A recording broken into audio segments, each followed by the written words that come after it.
Hi guys, എല്ലാവർക്കും ഇൻഫോപ്രിസത്തിന്റെ പുതിയൊരു വീഡിയോയിലേക്ക് സ്വാഗതം. അപ്പോൾ നമ്മുടെ ചാനലിൽ 4 മാസത്തെ ഒരു വലിയ ഗ്യാപ്പിന് ശേഷമാണ് പുതിയൊരു വീഡിയോ അപ്ലോഡ് ചെയ്യുന്നത്. പക്ഷേ നമ്മൾ വീഡിയോസ് അപ്ലോഡ് ചെയ്യാറില്ലെങ്കിൽ നമ്മുടെ സബ്സ്ക്രൈബേഴ്സ് ചോദിക്കുന്ന എല്ലാത്തരം ഡൗട്ട്സിനും നമുക്കറിയാവുന്ന രീതിയിൽ തന്നെ റിപ്ലൈ കൊടുക്കാറുണ്ട്. അപ്പോൾ നമുക്ക് ഇന്നത്തെ വീഡിയോ നോക്കാം. അപ്പോൾ ഗായ്സ്, ഇന്നത്തെ വീഡിയോയിൽ ഒരു കിടിലൻ ആപ്ലിക്കേഷനാണ് ഞാൻ നിങ്ങൾക്ക് പരിചയപ്പെടുത്തി തരാൻ പോകുന്നത്.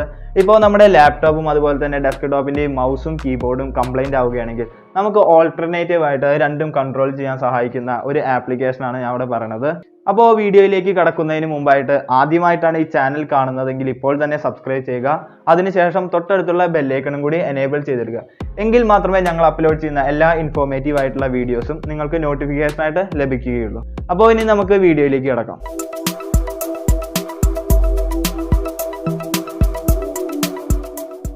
അപ്പോൾ ഗൈസ്, റിമോട്ട് മൗസ് എന്നാണ് ഈ ഒരു ആപ്ലിക്കേഷന്റെ പേര്. ഈ ആപ്ലിക്കേഷൻ നമ്മുടെ ലാപ്ടോപ്പിലും അതുപോലെ തന്നെ സ്മാർട്ട് ഫോണിലും ഇൻസ്റ്റാൾ ചെയ്യണം. നമുക്ക് ആദ്യം തന്നെ സ്മാർട്ട് ഫോണിൽ ഇൻസ്റ്റാൾ ചെയ്യാം. ഈ ഒരു ആപ്ലിക്കേഷൻ ആൻഡ്രോയിഡിലും അതുപോലെ തന്നെ iOS-ലും സപ്പോർട്ടീവ് ആണ്. ഞാനിപ്പോൾ പ്ലേ സ്റ്റോറിൽ നിന്നും ഇത് ഡൗൺലോഡ് ചെയ്യുകയാണ്. അപ്പോൾ ഈ ഒരു ആപ്ലിക്കേഷന്റെ സൈസ് നോക്കുകയാണെങ്കിൽ വെറും 18 MB സൈസ് വരുന്നുള്ളൂ. അതുകൊണ്ട് തന്നെ സ്പേസ് കൺസ്യൂമിങ് അല്ല. അതുപോലെ തന്നെ 4.1 റേറ്റിംഗ് ഉണ്ട്. പിന്നെ 10 മില്യൺ പ്ലസ് ഡൗൺലോഡ്സും ഉണ്ട്.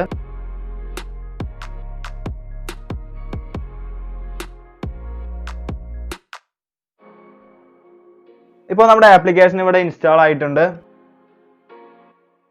അപ്പോൾ ഗൈസ്, റിമോട്ട് മൗസ് എന്ന ഈ ഒരു ആപ്ലിക്കേഷൻ ഓപ്പൺ ആയി വന്നപ്പോൾ ഇങ്ങനെ ഒരു UI ആണ് ഇതിൽ വരുന്നത്. ഇനി ഈ ഒരു ആപ്ലിക്കേഷൻ നമുക്ക് ലാപ്ടോപ്പിലും ഇൻസ്റ്റാൾ ചെയ്യണം. അപ്പോൾ ലാപ്ടോപ്പിൽ ഗൂഗിളിൽ ജസ്റ്റ് ഒന്ന് റിമോട്ട് മൗസ് ഒന്ന് സെർച്ച് ചെയ്ത് കൊടുക്കുക. അപ്പോൾ നമുക്കിവിടെ ആദ്യം തന്നെ remotemouse.net എന്നൊരു വെബ്സൈറ്റ് കാണാൻ സാധിക്കും. ഈ വെബ്സൈറ്റിൽ ഗെറ്റ് നൗ എന്ന ഈ ഒരു ഓപ്ഷനിൽ ക്ലിക്ക് ചെയ്യുക. അപ്പോൾ ഇതാ നമുക്കിവിടെ കാണാൻ സാധിക്കും. മൊബൈലിലാണ് എങ്കിൽ ആപ്പിളിലും അതുപോലെ തന്നെ ഐപാഡിലും ആൻഡ്രോയിഡിലും സപ്പോർട്ടീവ് ആണ്. അതുപോലെ കമ്പ്യൂട്ടറിലാണ് എങ്കിൽ വിൻഡോസിലും മാക്കിലും ലിനക്സിലും സപ്പോർട്ടീവ് ആണ്.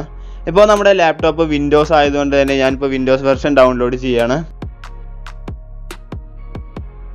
അപ്പോൾ നമ്മുടെ ആപ്ലിക്കേഷൻ്റെ ഫയൽ ഇവിടെ ഡൗൺലോഡ് ആയിട്ടുണ്ട്. ഇനി നമ്മുടെ ആപ്ലിക്കേഷൻ ഇൻസ്റ്റാൾ ചെയ്യണം. ഇൻസ്റ്റാളേഷൻ സാധാരണ പോലെ തന്നെ ലാംഗ്വേജ് സെലക്ട് ചെയ്ത് കൊടുക്കുക. പിന്നെ മറ്റു കാര്യങ്ങളെല്ലാം നെക്സ്റ്റ് അടിച്ച് ഫിനിഷ് അടിച്ച് കഴിഞ്ഞാൽ നമ്മുടെ ആപ്ലിക്കേഷൻ ഇൻസ്റ്റാൾ ആവും. ഞാനിവിടെ ഓൾറെഡി ആപ്ലിക്കേഷൻ ഇൻസ്റ്റാൾ ചെയ്തിട്ടുണ്ട്. ഇനി അതിനുശേഷം നമ്മുടെ ലാപ്ടോപ്പും അതുപോലെ തന്നെ സ്മാർട്ട് ഫോണും കൂടി കണക്ട് ചെയ്യണം. അതിനായിട്ട് സ്മാർട്ട് ഫോണിലെ ഹോട്ട്സ്പോട്ടുമായി ലാപ്ടോപ്പ് കണക്ട് ചെയ്യാണ്. ഇപ്പോൾ നമ്മുടെ ആപ്ലിക്കേഷൻ വർക്കിങ്ങിന് വേണ്ട എല്ലാ കാര്യങ്ങളും നമ്മളിവിടെ സെറ്റ് ആയിട്ടുണ്ട്. ഇനി നമ്മുടെ ആപ്ലിക്കേഷൻ വർക്കിംഗ് ആണോ എന്ന് നമുക്ക് ചെക്ക് ചെയ്യണം. അപ്പോൾ ഗൈസ്, നമ്മുടെ ആപ്ലിക്കേഷൻ ഇവിടെ ഓപ്പൺ ആക്കിയപ്പോൾ ലാപ്ടോപ്പിൻ്റെ നെയിമും അതുപോലെ തന്നെ IP അഡ്രസ്സും വിസിബിൾ ആണ്. ജസ്റ്റ് അതിൻ്റെ മേലെ ക്ലിക്ക് ചെയ്ത് കഴിഞ്ഞാൽ ലാപ്ടോപ്പും അതുപോലെ തന്നെ മൊബൈലും കൂടി കണക്റ്റഡ് ആയി. ഇനി ഞാൻ ജസ്റ്റ് മൊബൈലിൻ്റെ മേലെ ടച്ച് ചെയ്യുമ്പോൾ നിങ്ങൾക്ക് ഇവിടെ മൗസ് പോയിന്റർ നീങ്ങുന്നതായിട്ട് കാണാൻ സാധിക്കും. യാതൊരു വിധത്തിലുള്ള ലാഗ് ഒന്നും ഇല്ലാതെ നമ്മൾ ടച്ച് ചെയ്യുമ്പോൾ ഇൻസ്റ്റൻ്റ് ആയിട്ട് തന്നെ മൗസിൻ്റെ പോയിന്റർ നീങ്ങുന്നുണ്ട്. സാധാരണ നമ്മൾ മൗസ് ഉപയോഗിക്കുന്നത് പോലെ തന്നെയാണ് റിമോട്ട് മൗസും വർക്ക് ചെയ്യുന്നതായിട്ട് നിങ്ങൾക്ക് ഇവിടെ കാണാൻ സാധിക്കും. അതുപോലെ തന്നെ നിങ്ങൾക്ക് ഇവിടെ കാണാൻ സാധിക്കും എൻ്റെ ലാപ്ടോപ്പിലുള്ള നോട്ട് പാഡും അതുപോലെ തന്നെ ജീനി എല്ലാം ഇതിൽ വിസിബിൾ ആണ്. ഞാനിപ്പോൾ ജസ്റ്റ് ഇവിടെ നോട്ട് പാഡ് ഒന്ന് ഓപ്പൺ ചെയ്യാണ്. അപ്പോൾ നിങ്ങൾക്ക് ഇവിടെ കാണാം ഇൻസ്റ്റൻ്റ് ആയിട്ട് തന്നെ നോട്ട് പാഡ് ഓപ്പൺ ആയി വന്നിട്ടുണ്ട്. ഇനി ഞാൻ ജസ്റ്റ് ഒന്ന് ടൈപ്പ് ചെയ്യാണ്. ഇപ്പോൾ ഇതാ നിങ്ങൾക്ക് ഇവിടെ കാണാൻ സാധിക്കും. ഞാനിവിടെ ടൈപ്പ് ചെയ്യുമ്പോൾ യാതൊരു വിധത്തിലുള്ള ലാഗും ഇവിടെ വരുന്നില്ല. പിന്നെ സാധാരണ കമ്പ്യൂട്ടർ കീബോർഡിൽ അവൈലബിൾ ആയിട്ടുള്ള റിഫ്രഷ് ബട്ടണും അതുപോലെ തന്നെ ബാക്ക് ബട്ടണും എല്ലാം ഇതിൽ അവൈലബിൾ ആണ്. പിന്നെ ഗൈസ്, നിങ്ങൾക്ക് ഇവിടെ കാണാൻ സാധിക്കും കമ്പ്യൂട്ടർ ഷട്ട് ഡൗൺ ചെയ്യണമെങ്കിൽ ഷട്ട് ഡൗൺ ചെയ്യാം. പിന്നെ റീസ്റ്റാർട്ട് ചെയ്യാൻ പറ്റും, സ്ലീപ്പിൽ ഇടാൻ പറ്റും, പിന്നെ ലോഗ് ഓഫ് ചെയ്യാനും പറ്റും. അപ്പോൾ ഈ ഒരു ആപ്ലിക്കേഷൻ കീബോർഡിനും മൗസിനും ഓൾട്ടർനേറ്റീവ് ആയിട്ട് ഉപയോഗിക്കാൻ പറ്റിയൊരു ആപ്ലിക്കേഷനാണ്. മാത്രമല്ല കീബോർഡിൽ ടൈപ്പിംഗ് സ്പീഡ് ഇല്ലാത്തവരാണെങ്കിൽ ഈ ഒരു ആപ്ലിക്കേഷൻ വളരെ ഹെൽപ്ഫുൾ ആണ്.